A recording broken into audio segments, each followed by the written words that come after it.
بسم اللہ الرحمن الرحیم۔ نفحۃ العرب کا پہلا باب ہے فی النثر، سبق نمبر 8 میں خوش آمدید۔ آج کے اس سبق کے اندر بھی ایک واقعہ ذکر کیا گیا ہے جس کا عنوان ہے نوع غریب من المصابۃ۔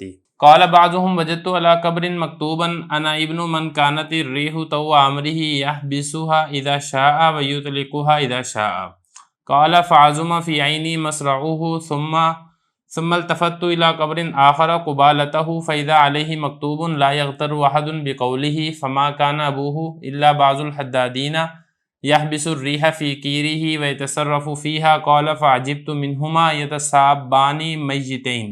عبارت ہوگی، اب اس کا ترجمہ دیکھ لیں، پھر لغوی صرفی تحقیق اور تشریح کریں گے۔ بعض لوگوں نے کہا، مطلب یہ کہ ایک شخص نے کہا کہ میں نے ایک قبر پر لکھا ہوا پایا کہ میں اس شخص کا بیٹا ہوں کہ ہوا اس کے حکم کے تابع تھی، وہ روک لیتا تھا جب چاہتا تھا اور چھوڑ دیتا تھا جب چاہتا تھا۔ تو راوی کہتا ہے کہ میری آنکھوں میں اس کا پچھاڑنا بڑا معلوم ہوا، تو پھر میں نے دوسری قبر کی طرف توجہ کی جو اس کے سامنے تھی، تو اس پر لکھا ہوا تھا کوئی شخص اس کے قول کی وجہ سے دھوکے میں نہ پڑے۔ اس کا باب تو صرف لوہاروں میں سے ایک لوہار تھا، وہ ہوا کو روک لیتا تھا اپنی اس دھونکنی میں اور تصرف کرتا تھا اس میں۔ تو اس نے کہا میں نے تعجب کیا ان دونوں کے بارے میں، یہ مرنے کی حالت میں بھی ایک دوسرے سے گالی گلوچ کر رہے ہیں یا برا بھلا کہہ رہے ہیں۔ اب آپ اس کی لغوی صرفی تحقیق دیکھ لیں۔ دیکھیں اس میں پہلا لفظ دیکھیں مصاباتی، صابہ یصابو مصابتن، باب اس کا آتا ہے مفاعلہ، اس کا معنی ہے باہم گالی گلوچ کرنا، بد کلامی کرنا، یہ اس کے معنی آتے ہیں۔ اس کے بعد آپ آگے دیکھیں وجد یجدو پانا، اور قبر اس کی جمع آتی ہے قبور، اردو میں بھی یہ اسی معنی کے اندر ہی استعمال ہوتا ہے۔ آگے دیکھیں یہ مکتوب، یہ بھی آسان ہے، من کانت الریح طوع امرہ، ریح یہ ہوا کو کہتے ہیں۔ اگلا لفظ دیکھیں طوع، طاع یطوع طوعا، باب اس کا آتا ہے نصرہ، اس کا مطلب ہوتا ہے فرما بردار ہونا۔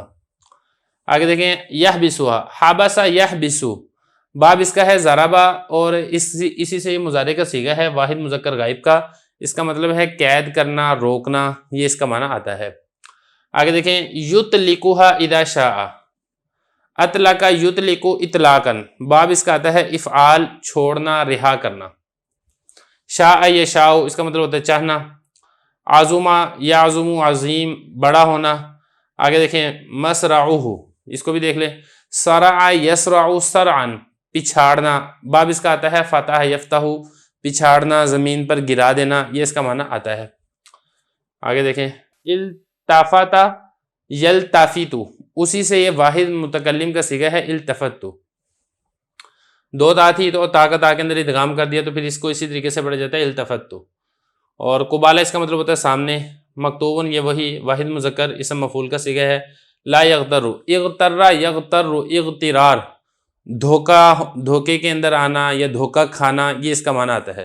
یہ اصل میں کیا باب اس کا افتعال ہے، یغتریرو تھا تو یغتریرو تھا، پھر بعد میں جب ادغام کر دیا تو یہ بن گیا یغترو۔ اور اس کے بعد آگے دیکھیں حدادین، یہ جمع ہے، حدادون واحد اس کا آتا ہے حداد، لوہار کو کہا جاتا ہے۔ اور اس کے بعد آپ آگے دیکھیں اگلا لفظ ہے کیر، یہ جو کیر ہے اس کا مطلب ہوتا ہے لوہار کی بھٹی، دھونکنی۔ یہ اصل میں ایک چیز ہوتی تھی جس کے ذریعے سے آگ کو تیز کیا جاتا تھا، اس طریقے سے اس کو کرتے تھے نا، تو اس میں سے ہوا نکلتی تھی، تو وہ اسی کو کہا جا رہا ہے کیر۔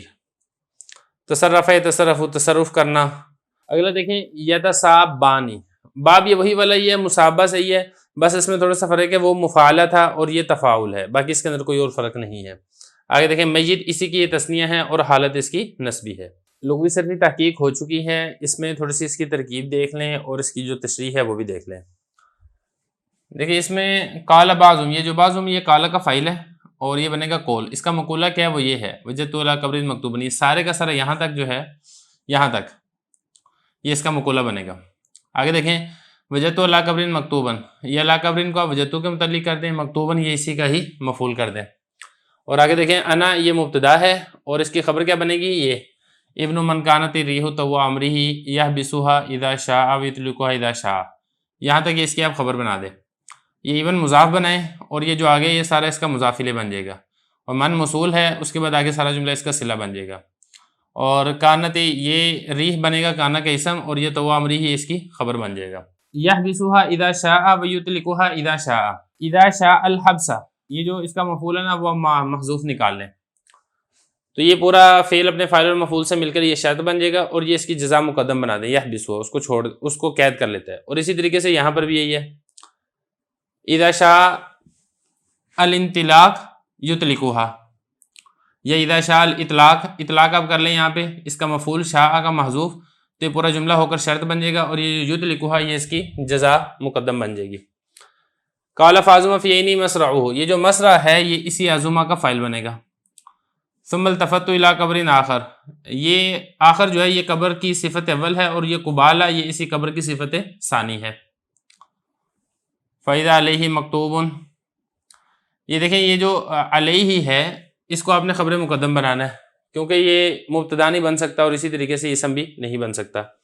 لا یقدر احد بقولہ، یہ احد لا یقدر کا فاعل بنے گا۔ آگے دیکھیں فما کان ابوہ الا بعض الحدادین، یہ ابوہ کو آپ کانا کے اسم بنا دیں، اور بعض الحدادین اس کو آپ کانا کی خبر بنا دیں، اور یہ اللہ کو مستثنی مفرغ آپ کر دیں۔ آگے چلیں یحبس الریح فی کیری، یہ یحبسو فعل ہے، ہوا فاعل، ریح یہ بنے گا اس کا مفعول، فی کیری اب اسی کو یحبسو کے متعلق کر دیں، یتصرف فیہا یہ بھی فعل ہے، اور فیہا کو آپ اس یتصرف کے متعلق کر دیں۔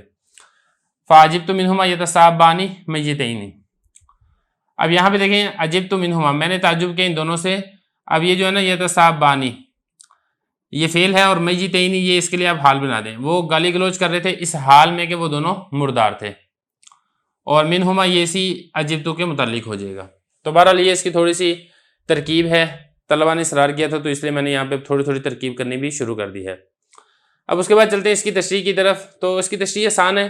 ایک شخص کہتا ہے کہ میں گیا ایک مرتبہ قبرستان پر، تو میں نے ایک قبر دیکھی، تو وہاں پر یہ لکھا ہوا تھا کہ میں ایسے شخص کا بیٹا ہوں کہ ہوا اس کے قبضے میں ہے، جب چاہتا تھا ہوا کو روک لیتا تھا، جب چاہتا تھا ہوا کو چھوڑ دیتا تھا۔ تو اس کو بڑا تعجب ہوا کہ ایسا بھی کوئی شخص ہے کہ ہوا اس کے قبضے میں ہو۔ تو کہہ رہے ہیں کہ میری جو نگاہ تھی اس میں یہ جو اس کا پچھاڑنا تھا، یہ جو اس نے صفت بیان کی تھی، یہ بڑا عظیم معلوم ہوئی کہ یہ تو بہت مقام اور مرتبے والا شخص تھا۔ تو پھر راوی کہتا ہے کہ میں نے دوسری قبر کی طرف التفات کیا، وہ جو دوسری قبر تھی وہ پہلی قبر کے سامنے موجود تھی، تو اس کے اوپر یہ لکھا ہوا تھا کہ کوئی شخص اس کے اس قول سے دھوکہ نہ کھائے۔ اس کا جو باب تھا وہ تو ایک لوہار تھا، اس کے پاس وہ ایک آلہ تھا جس کے اندر ہوا کے ذریعے سے وہ اس کو تیز کرتا تھا آگ کو۔